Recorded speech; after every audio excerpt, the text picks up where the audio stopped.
Assalamualaikum warahmatullahi wabarakatuh.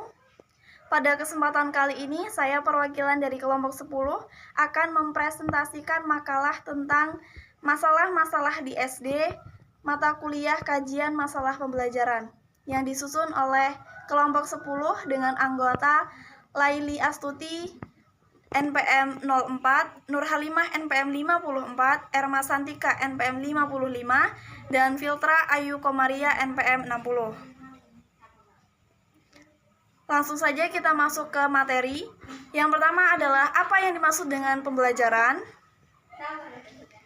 Pembelajaran merupakan suatu interaksi aktif antara guru yang memberikan bahan pembelajaran dengan siswa sebagai objeknya. Sedangkan proses pembelajaran merupakan kegiatan yang di dalamnya terdapat suatu rancangan pembelajaran sehingga menimbulkan sebuah interaksi antara pemateri, guru, dengan penerima materi, murid atau siswa. Kemudian ada pendekatan. Pendekatan merupakan langkah awal pembentukan suatu ide dalam memandang suatu masalah atau objek kajian yang akan menentukan arah pelaksanaan ide tersebut untuk menggambarkan pelakuan yang diterapkan terhadap masalah atau objek kajian yang ditangani. Selanjutnya adalah macam-macam pendekatan pembelajaran. Di antaranya, yang pertama ada pendekatan konstektual. Pendekatan konstektual merupakan pembelajaran dengan inisiatif guru untuk bisa mengembangkan belajar yang bisa dihubungkan dengan kondisi di lingkungan sehari-hari siswa. Yang kedua ada pendekatan konstruktivisme, merupakan aktivitas belajar yang memfokuskan pada keikutsertaan dan pengalaman langsung dalam aktivitas belajar. Yang ketiga adalah pendekatan heutagogi. Pendekatan heutagogi dikatakan sebuah pendekatan praktek pembelajaran di mana peserta pelatihan belajar secara mandiri berbagai konten tentang pembelajaran sudah disiapkan terlebih dahulu, baik dalam bentuk video maupun dalam bentuk informasi elektronik dan dokumen. Yang keempat adalah pendekatan saintifik.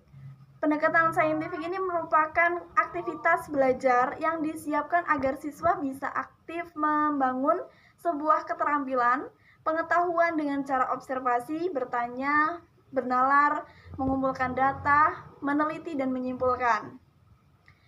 Yang kelima adalah pendekatan realistik. Pendekatan realistik ini berfokus pada hal yang nyata atau realistis untuk siswa. Selanjutnya adalah masalah-masalah di SD pada saat COVID-19. Masalah yang terjadi pada saat COVID-19 yang pertama adalah dialami oleh pendidik. Kita tahu bahwa pendidik memiliki sebuah tanggung jawab besar untuk memberikan sebuah ilmu pengetahuan kepada peserta didik. Namun pada saat pandemi COVID-19 ini, pendidik harus mempunyai relasi dan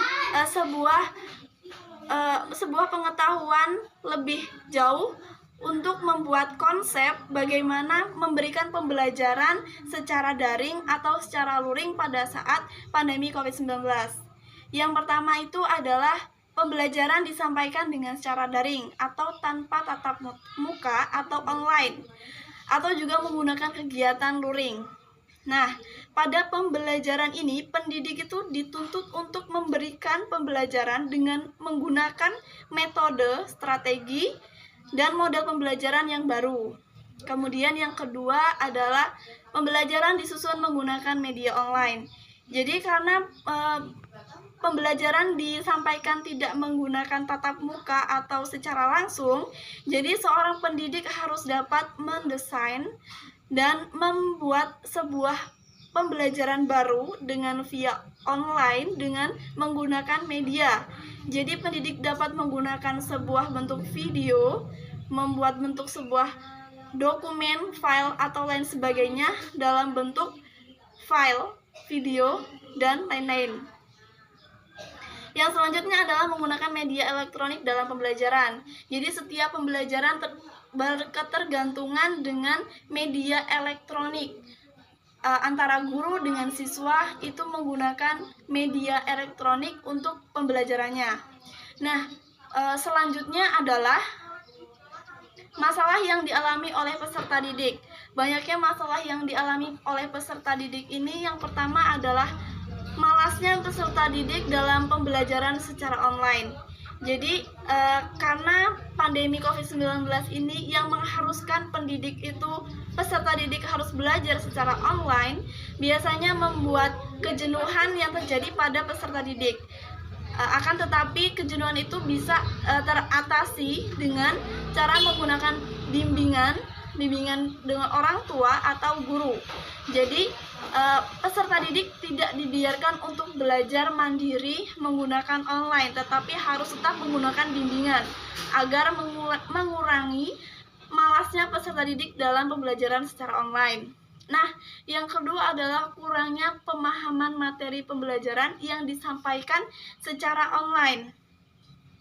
Materi pembelajaran yang disampaikan secara online tanpa adanya bimbingan secara langsung menjadikan peserta didik kurang memahami materi-materi tersebut. Kemudian pemberian materi yang kurang detail sehingga membuat peserta didik itu sulit memahaminya. Selanjutnya adalah keterbatasan media elektronik dan kuota internet. Nah, keterbatasan media elektronik atau handphone, laptop, dan segala macam dalam penunjangan kegiatan daring untuk pembelajaran itu karena tidak semua siswa memiliki media elektronik tersebut. Jadi dalam melakukan proses pembelajaran itu banyak kendala dan terhambat. Ada pula hambatan dari sinyal, kuota internet, dan lain sebagainya. Lalu selanjutnya, bagaimana cara pencegahan masalah dengan pendekatan pembelajaran? Kalau menurut kelompok kami, pendekatan yang sesuai dengan masalah-masalah tersebut adalah pendekatan heutagogi dan saintifik. Jadi, menurut kelompok kami, pendekatan ini sangat cocok sekali karena pendekatan ini pendidik itu dituntut untuk mempersiapkan materi pembelajaran terlebih dahulu sebelum belajar secara online. Kemudian, pada pendekatan ini juga menuntut pendidik agar lebih kreatif dalam membuat program pembelajaran. Nah, tujuan dari pendekatan ini adalah agar siswa dapat memahami pembelajaran dengan mudah dan baik. Terima kasih, itu adalah pemaparan dari kelompok kami. Kurang dan lebihnya saya mohon maaf. Saya ucapkan wassalamualaikum warahmatullahi wabarakatuh.